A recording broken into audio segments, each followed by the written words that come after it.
پلانه ورځ باندې پیسې راکې هغه دا بالکل په پلانه ورځ بدل راوسو یو د سین نه پورې ولسې دا بل را پورې هغه ورځ سراله هغه پیسې راواغسته او روان شو چې کشتای کې به پورې شم دا پیسې به ولا اوسم دا د کوم چې د پیسې وي د سین غاړه لراغه چې هغه باندې پیسې راوړي به د بیراکي زیبا د راغله چې پیسې براکه یې راغله چې پیسې وړم سیلاب راغلو او کشتای نه چلے دی اگر خو مقرره وا ډېر مقرره هغه سوچو که چې موږ چې کله دا معامله کوله نو هغه ما ته وی چې ضامن راکا نو ما ورته وی چې ضامن الله دی کنه نو موږ الله ضامن ګرځولیو نو سوچ وکړ چې الله موږ ضامن ګرځولیو او نن زه دا پیسې ورنکم او ما وعده کړې وه نو یو لرګی راواغست هغې ما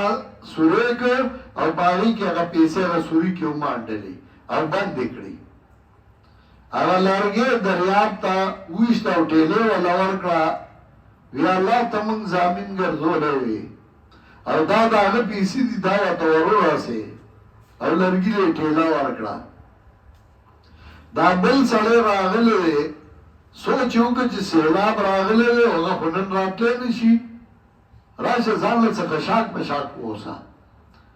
د لرګي نیول خشاک یې نیوه په دې کې دغه لرګی تللی د هغه خوا ته هغه لرګی د نورو لرګو سره واغسته کور ته یې ووړه چې کور ته یې ووړه ښځې ورته ویې پیسې وی نن سیلاب و سړی رانغی خو ما وی چې زه خشاک به راړم نو خشاک مې راړو تبر راکړه چې دا ته مات کړم تبر یې راواغسته او چې لرګی څنګه مات کړ لرګی دوه ځای شو نو هغې کې ګوټه پرته ده چې هغې راواغسته او کلاو یې کړه پیسې دي چې پیسې وشمېرلې هماغه دي چې څومره د ده وې بل ورځ دغه سړي چې په چا قرض و هغه سوچ کړی کېدای شي پیسې نه یې رسېدلي نو ځان سره یې نورې پیسې راغستې دي راغی او کشتای کې کېناسته پورې راغی دې سړي سره چې راغی خیراله خیره سیو شو نو ده ورته ویې څنګه راغلی نو هغه ورته ویې راغلی ما چې ستا پیسې پرون رسېدلي دي که نه هغه ورته وی او را رسېدلي دي وې لرګي کې چې دي ایښې وې